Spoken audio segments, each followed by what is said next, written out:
Je m'appelle Karim, et pendant 10 ans, j'ai bâti ma vie sur des certitudes que je croyais indestructibles. Chaque matin, le même rituel. Le café trop chaud, la tartine beurrée, et le sourire d'Aïcha qui traversait la cuisine comme un rayon de soleil. Elle disait toujours que l'amour, c'était dans les détails, dans ces petites habitudes qui tissent la trame invisible d'un couple. Moi, je la croyais. Je la croyais comme on croit à l'air qu'on respire. Son départ pour le sport faisait partie de ce rituel sacré. 4 fois par semaine, exactement. Le lundi, mercredi, jeudi et samedi. Elle attachait ses magnifiques cheveux noirs avec cet élastique bleu que je lui avais offerte. Elle glissait ses écouteurs dans ses oreilles et elle embrassait mon front en murmurant « Je reviens, mon amour ». Sa bouteille d'eau, toujours la même, transparente avec des étoiles dessinées au feutre. Son sac de sport, ce vieux sac rouge, un peu défraîchi, qui avait connu tant de séances. Tout cela formait un tableau rassurant, une peinture de la normalité que je contemplais chaque fois avec une gratitude silencieuse. Mais les tableaux, parfois, craquellent. Et la fissure est arrivée ce mardi pluvieux d'octobre. Rien ne laissait présager l'orage.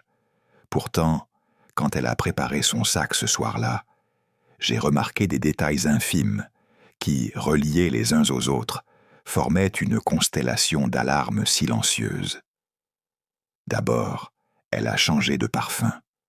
Ce n'était plus cette fragrance légère et fruitée qu'elle portait d'habitude, mais quelque chose de plus profond, de plus sensuel, un parfum de soirée, pas de sport. Ensuite, elle a pris le temps de se maquiller les yeux, un trait discret mais présent, ce qu'elle ne faisait jamais pour aller transpirer.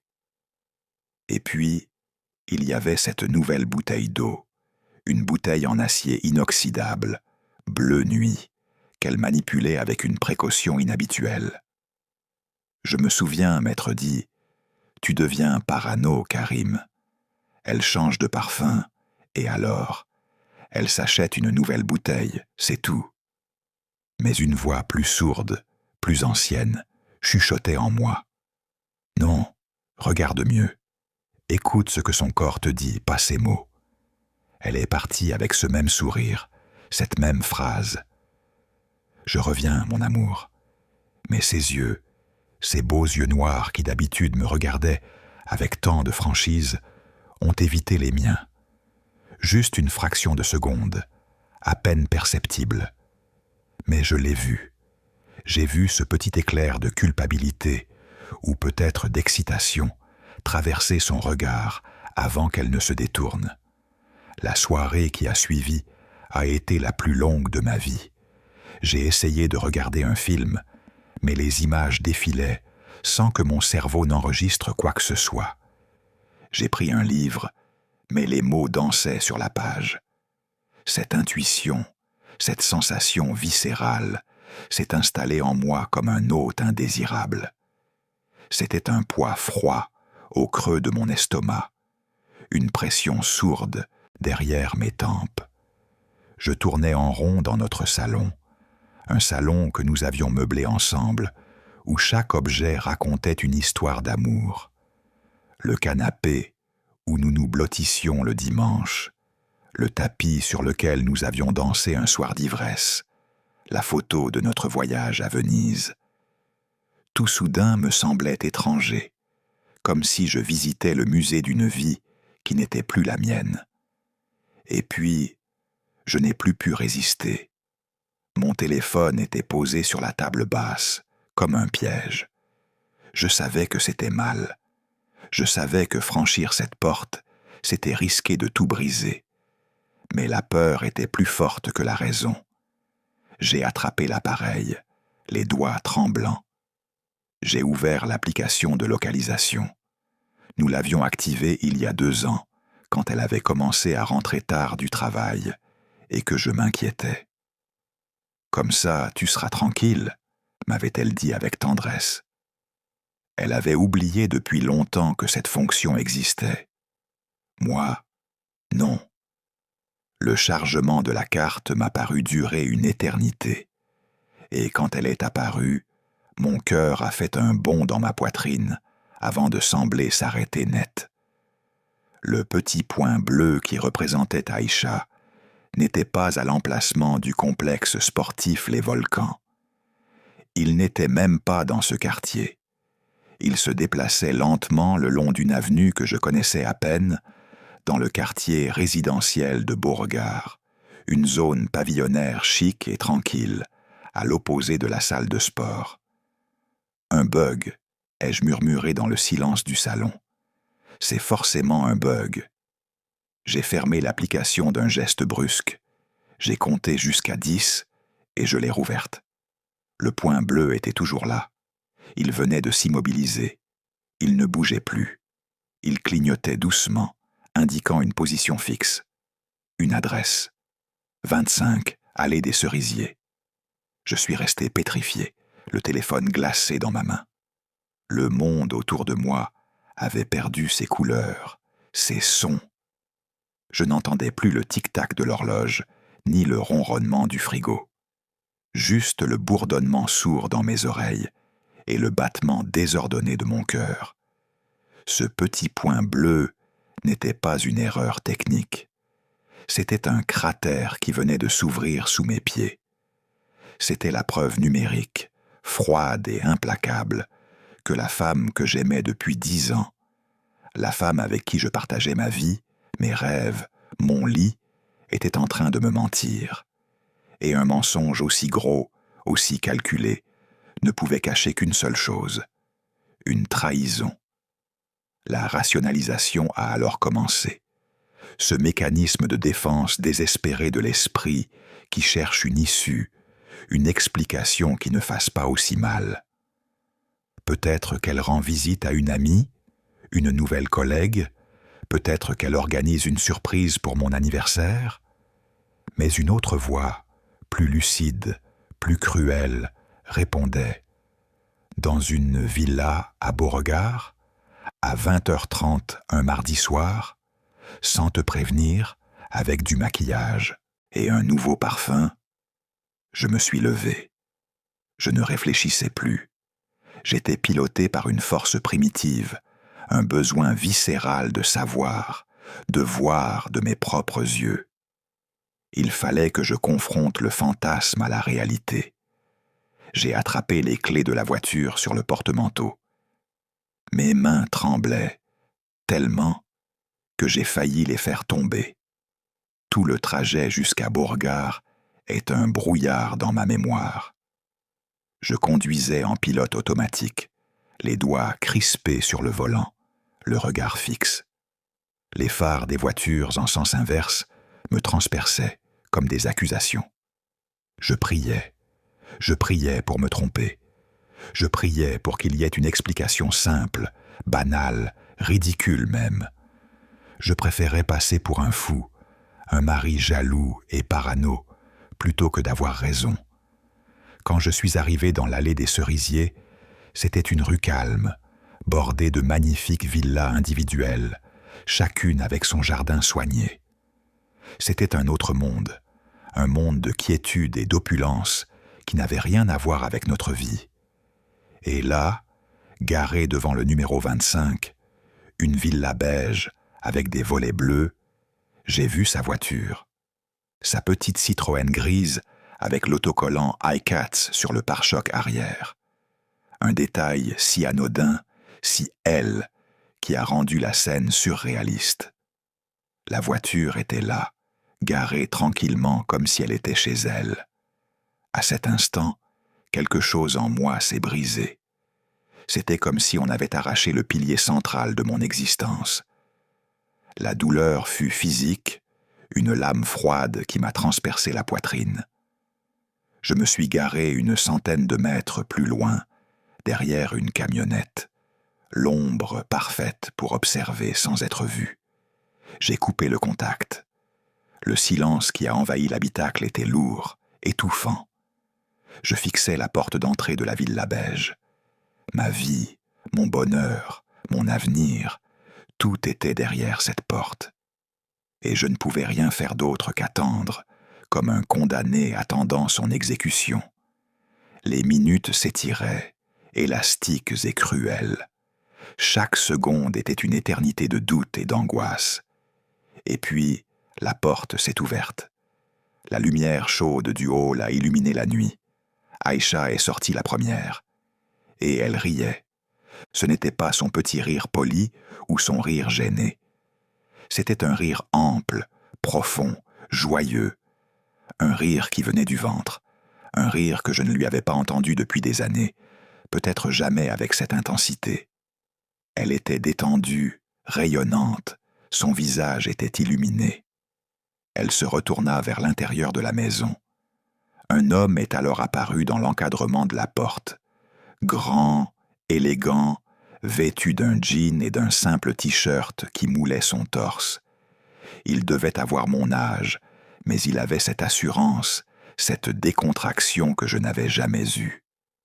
Il s'est approché d'Aïcha, et sans la moindre hésitation, il a posé sa main sur sa joue, un geste d'une tendresse et d'une familiarité qui m'a coupé le souffle. Elle n'a pas reculé, elle n'a pas sursauté. Au contraire, elle a penché la tête contre sa paume et a souri. Ce sourire. Ce n'était pas le sourire qu'elle m'adressait à moi, ce sourire doux et parfois un peu fatigué de la vie de couple. C'était un sourire différent, un sourire chargé d'électricité, de désir, de complicité absolue. Un sourire qui disait « Toi et moi, nous sommes un secret merveilleux ».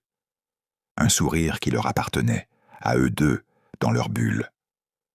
Je les ai regardés parler, leurs corps penchés l'un vers l'autre, formant un tableau d'intimité qui m'excluait totalement. Je n'existais plus. J'étais un fantôme, un voyeur de ma propre vie en train de s'effondrer. Après quelques instants, elle a fait un signe de la main et s'est dirigée vers sa voiture. L'homme est resté sur le pas de la porte, la regardant partir avec un sourire satisfait, possessif. Quand sa voiture a disparu au bout de la rue, je suis resté là, incapable de bouger. Les larmes ne sont pas venues tout de suite. Il y a d'abord eu un grand vide, un néant glacial. Puis la douleur est revenue, vague après vague, une douleur si aiguë que j'ai cru que j'allais hurler. Je suis rentré chez moi, en état de choc. Un GPS était devenu mon écran de contrôle. Lundi, 20h15, allée des Cerisiers. Mercredi, 20h30, allée des Cerisiers. Jeudi, elle a annulé le sport pour une réunion de travail, mais le point bleu s'est immobilisé à 18h30, à l'allée des Cerisiers. Chaque fois que je voyais ce point bleu se fixer sur cette maudite adresse, c'était comme si on plantait un nouveau couteau dans ma chair. Je perdais pied. Le sommeil m'abandonnait. Je me réveillais au milieu de la nuit, le corps en sueur, l'esprit hanté par les images de ce rire, de ce sourire, de cette main sur sa joue. Je ne mangeais presque plus. L'idée de nourriture me soulevait le cœur. Je la regardais vivre à mes côtés, jouer son rôle de femme aimante, et je sentais une colère noire, sourde, monter en moi. C'était pire que la colère. C'était un sentiment de trahison absolue, une profanation de tout ce que nous avions construit. La confrontation est arrivée un samedi soir, alors qu'elle se préparait pour sa séance hebdomadaire. Elle était devant le miroir de l'entrée, en train d'attacher ses cheveux avec l'élastique bleu.